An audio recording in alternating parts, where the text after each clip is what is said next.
नमस्कार, आप देख रहे हैं निष्पक्ष न्यूज। आपके साथ मैं हूं रवि ठाकुर। तेलंगाना के चुनावी रण में उतरे कांग्रेस सांसद राहुल गांधी ने आज नगर कुर्नूल और महबूब नगर में 2 रैलियों के जरिए केसीआर की सरकार पे हमला बोला। राहुल गांधी ने कहा कि पूरा तेलंगाना केसीआर को बाय बाय कह रहा है, क्योंकि उनकी सरकार एक राजा की तरह चलती है, जिसमें शासन सिर्फ एक परिवार का है और प्रजा मजबूर है।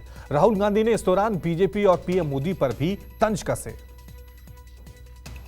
Bye bye KCR. मगर जो पैसा इन्होंने लूटा है उसके बारे में क्या होगा? पहले क्या होगा? पहले चीफ मिनिस्टरशिप से बाय बाय होगा। उसके बाद जो केसीआर जी ने तेलंगाना की जनता से पैसा लूटा है उसके बारे में सवाल पूछे जाएंगे। मैंने मन बना लिया है कि जितना पैसा आपके चीफ मिनिस्टर ने आपसे चोरी किया है उतना पैसा कांग्रेस पार्टी आपकी जेब में वापस डालने जा रही है। भ्रष्टाचार पर वार, निशाने पर तेलंगाना के सीएम केसीआर।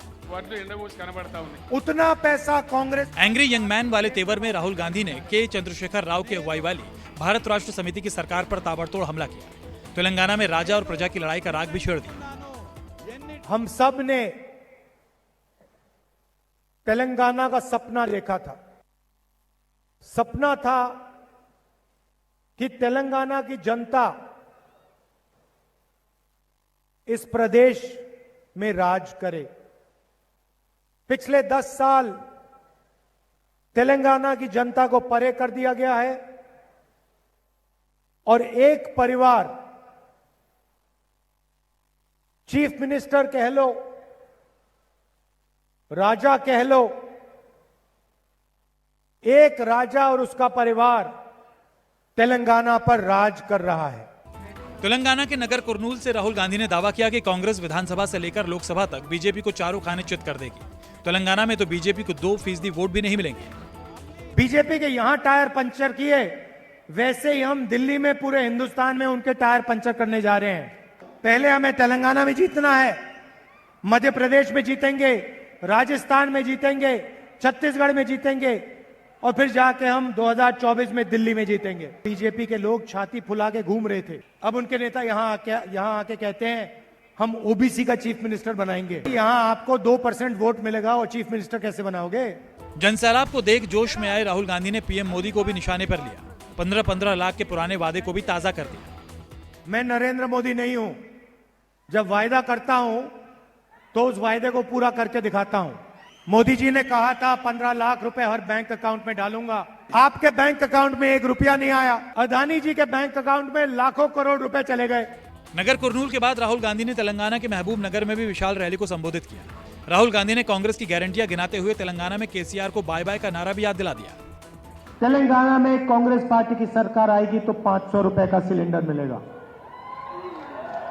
महिलाएं इस प्रदेश की रीढ़ की हड्डी हैं और अपनी पूरी जिंदगी तेलंगाना के भविष्य में लगा देती है। इसीलिए सबसे पहले हम उनके लिए महालक्ष्मी स्कीम लाए हैं। 2500 रुपए हर महीने तेलंगाना की महिलाओं के बैंक अकाउंट में सीधा जाएगा। बुजुर्ग लोगों के लिए आज उनको 2000 रुपए मिलता है पेंशन में।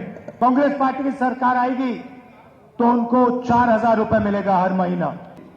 गृह ज्योति स्कीम 200 यूनिट बिजली हर महीने मुफ्त में। Bye bye KCR. हालांकि तेलंगाना के खम्भम में अपनी सरकार को बरकरार रखने की खातिर पसीना बहा रहे केसीआर ने दावा किया कि फिलहाल तेलंगाना की हालत आंध्र प्रदेश से अच्छी है। चाहे सड़क हो या फिर बिजली, तेलंगाना आंध्र प्रदेश से अव्वल है।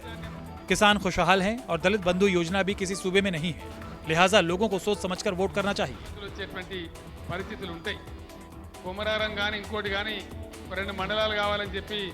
सत्ता बरकरार रखने की जद्दोजहद कर रहे केसीआर को चुनावी चौसर में एक और झटका लगा, जब बीआरएस विधायक राठौड़ बापू राव ने बीजेपी का दामन थाम लिया। दिल्ली में केंद्रीय मंत्री और तेलंगाना बीजेपी अध्यक्ष जी किशन रेड्डी की मौजूदगी में राव भगवा पार्टी में शामिल हो गए। हालांकि पिछले महीने बापू राव ने कांग्रेस में शामिल होने की इच्छा जाहिर की थी, लेकिन वहां बात बन नहीं सकी। दिल्ली से रमन कुमार और कुमार गौरव के साथ ब्यूरो रिपोर्ट, न्यूज़ 24।